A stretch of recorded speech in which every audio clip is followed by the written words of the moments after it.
Hello, all my bookish friends. Welcome back to my channel. For those who are new, my name is Monica, and for those who are not new, welcome back. It's great to see everybody here, and thank you for giving me the gift of your time.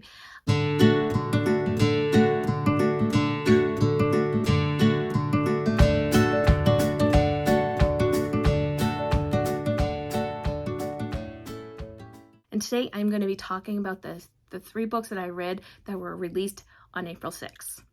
So on a live, I think it was on Friday, we were talking about the books we were reading, and I was like, yeah, I was reading Coach by Devney Perry.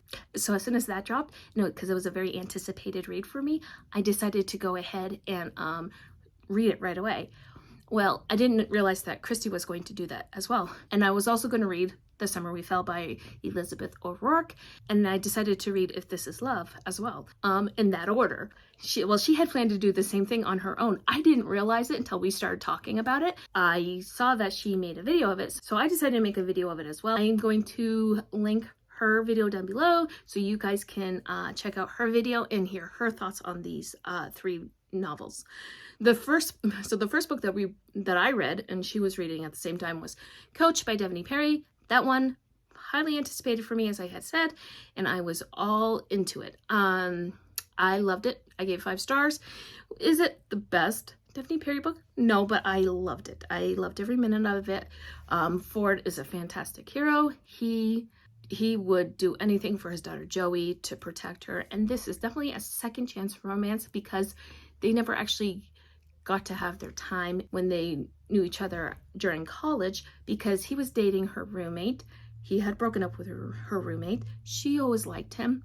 They shared a kiss, and they were both prepared to make it go further until his ex-girlfriend, her former roommate, ended up becoming pregnant. And so that's what split them up. He went on to star in the NFL, and she went on to work for their school as an assistant director for sports for the athletic program, I think it's called. I don't remember. I've never been in athletics. I think it was 7 years later, Ford decides that he has to get Joey out of Seattle because his ex-wife is toxic and doesn't want to be a mother, and there's just a lot of stuff going on. But anyway, he comes back, takes a year contract to become the coach, and it is their romance. They finally get their moment, and it does not disappoint, and I love all the dynamics of the characters, both Millie and Ford, as well as the growth of a relationship that Millie has with Joey, or Jocelyn, that's his daughter's name, and his relationship with Joey, and how it really does grow, and you get a really dynamic group of side characters as well, as you would expect in a Devney Perry book. I love Devney Perry. Not all her books are 5 stars for me, but this one was. And then I moved on to The Summer We Fell by Elizabeth O'Rourke. And this is my 6th book from her. I loved the first 2 in the Devil's series, The Devil in Deep Blue Sea. I loved them. Actually, it's the first 3. The first 3 were really good, really solid, very fun, but had a slight dramatic trope to it, and I'm good. I loved them. They were very solid, very good reads. But then the last couple ones, I was like, I don't know. The last one before this one was not good for me. I did not enjoy it. I tried Awaken Olivia. I did not like that one. Anyway, so this one, after sitting on it, because I had a really bad reaction to it, but sitting on it, I think I a little bit overreacted, but not by much. So Julia is the heroine, and she's very self-loathing, very self-sabotaging. She had a lot of trauma. I mean, sexual trauma, and she's been manipulated, gaslighted, all sorts of stuff that happened to her when she was a kid. She was raped by her stepbrother, and her mother allowed her to have it. So be aware of that if you're going to read this book. Anyway, so she would always think, well, it's my fault. They're all going to turn on me. Nobody's going to believe me. So she always had that mentality. And then in comes Luke, who's the hero. They're both taken in by this pastor family, And Danny, when she's 15, she starts dating their son Danny. And he's like, we can't do anything. We're going to get married eventually. And she's like, okay. At that point, she was just going to do anything for stability at that point. And I get that. Because she had a really rough start in life. I mean, her mom was horrible. Her mom, if you ever seen Ever After with the stepmom, her mom's kind of like that. But anyway, my thing is with this is that she didn't grow. She eventually started to stand up for herself, but not until she was a lot older. And even then, she let a lot of people walk all over her. She did not say, hey, I deserve more than this. And that really honestly bothered me, because I love a good character growth when it's in the arc. And it should have been, because she had the chance, the opportunity to grow as a character. Because this is, again, a second chance. This one she should have been able to grow, and she didn't grow as much as she should or could have. And I feel like there were some choices that were made by the author that I did not agree with her character arc. Luke was solid. He was a fantastic hero. He pined for her. He protected her. Even when her boyfriend didn't protect her, he protected her. And I loved him. He was a very, very good character. But she was manipulated by this family. Even her boyfriend was manipulating her, trying to get her to do what they wanted her to do. And it still hurt her in the end. And I wanted her to stand up for herself, and she never did. She wanted to be with Luke. She didn't want to be with Danny. She wanted to be with Luke. And if you read the book, you know why.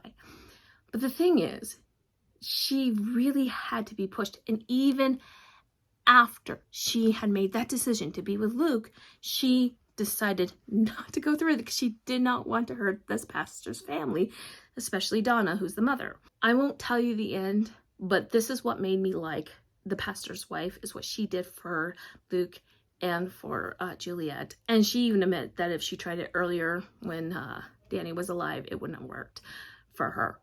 So I get it, but it wasn't as bad. I originally was going to give it 2.5 stars. After sitting on it, I think I'm more comfortable with a 3.5. It is not my favorite. I'm not sure if I'm going to read another Elizabeth O'Rourke. I actually will. I'm going to read Parallel and Intersect. If those two go well, then I will continue on with her, but I don't know. Because the last couple ones was really a miss for me. Like, this is the third one in a row that was a miss for me. And I'm really sad because I want to love Elizabeth O'Rourke. She is very technically good at writing. She's solid. I don't want to keep reading and reading and having a miss. So if you think that there's another one that I might like, because I did not like Olive Wake and Olivia, I think there was another one, Drowning Aaron. Let me know down below if you think I might like that one, because I'm willing to give anyone second, third, fourth chances when it comes to their books, because they might write something that I will love, and I don't want to miss out on that. The last one was If This Is Love, and I finished it last night, and I hated it. There is no way to sugarcoat that mess.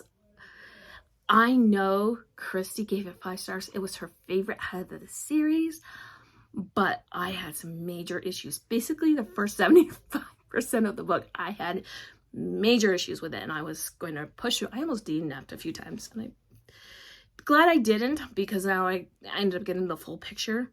But I was really kind of just like, what? So we have our two main characters, Milo and Indy, or short for Indiana. And she's bought by this billionaire for $1 million. And so she's raised by his wife, Ruth. He is horrible. Fletcher, who bought her, is horrible.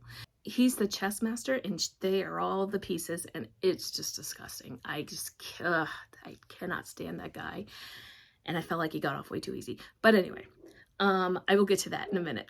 But when she was 10 years old, she was sleeping in this bed with those teenagers, because he's like, I think like 6 or 7, 7, 8, he's like 8 years older than she is. So she's 10, he's 18. She's sleeping in the bed with an 18-year-old at the beginning. And I was like, that made me feel achy. I'm not gonna lie, that made me feel achy. I'm like, oh. Okay. Anyway, and And then we fast forward, and then 14, she's like, I have a crush on him, and she's being a lawyer. Okay. I would have never thought to do that at 14, but okay. I'm not indie, so sure. And then we're going on, and then he eventually says that he started thinking about her more than just as sister when she was like 16, 17. I was like, and by that time he's in his 20s. I'm like, and then he has to get an arranged marriage. So basically this ranch that she lives on, because Fletcher's a billionaire, it's basically the cowboy mafia. And then we meet her cousin, and all I can do is sit there and think, Jolene, Jolene, Jolene, Jolene, why are you taking my man? Because that's exactly what happens. Just like when I was reading this book, I was thinking about that Dolly Parton song, and I'm like, oh my gosh, I wonder if Julianne actually was listening to Jolene when she was writing this, because it literally felt like that's what happened. And they were all being manipulated, and they were all being used. And I just didn't like the character. I wanted her to stand up for herself. It's the same type of reaction that I had to Juliet's character. I wanted her to stand up for herself. She's like, well, I'm big and strong, la la la, but yet she's posturing. She's puffing out her chest and like, yeah, I'm big and strong. But at the end of the day, she's doing what Fletcher says. So Milo ends up marrying another woman. Jolene, Jolene, Jolene, Jolene. Anyway, and then they end up like being I just did not like this book. The only thing that redeemed it for me was the backstory and why they did what they did. And I was like, okay, so I understand it somewhat. But I was so frustrated by every single character in that book. And it was definitely icky because she started too young.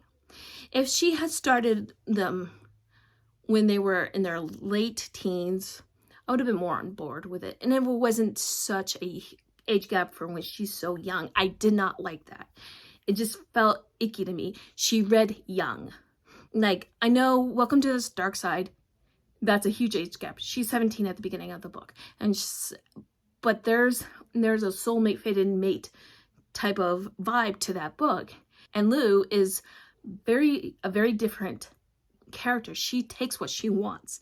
And not only that, is that she's far more mentally and emotionally more mature than Indy is, or was in the book. I mean, Indy does grow until the end, and she's able to stand up for herself in the end. But I feel like it was a little too late. Fletcher didn't get his comeuppings. Yeah, he did not get out unscathed, but he did not get his comeuppings. I felt like they should have taken care of him. He should not have been able to do what he did, and it just really drove me nuts. Now, here's the thing. Like I said, Christi gave this 5 stars. She loved it. She's like, wait, what? You didn't like it? I was like, no, I did not like it. And normally, I don't talk about books I don't like, because I will never do that to an author. It is incredibly difficult to write. I'm making this video so you're hearing what she's thinking, and you're hearing what I'm thinking. But for the most part, her and I both had the same reactions to the first 2 books. So with Coach and with The Summer We Fell, we both had the same reaction, but I had a very different reaction from If This Is Love. And I think Cheyenne loved it too, but she read too young, and it was like a country song, and it was cowboy mafia. Let me know if you agree with Christi or if you agree with me, because I'm very curious, because I know a lot of people who really liked If This Is Love. Julie E. Ann, this is the first book she's written that I did not like. This is the 4th book I've read of hers, and I've loved every single one of them. So I was really ready and prepared to love this one. And so I'm just like, why? Anyway, so those are my thoughts on those 3 books that were released on April 6th. Did you read them? If you did, let me know down below about what you think. And if you made it this far in this video, please leave me a football emoji, since Coach was my favorite and he's a football coach. So make sure you like and subscribe, and I will talk to you in my next video. Have a great reading day. Bye.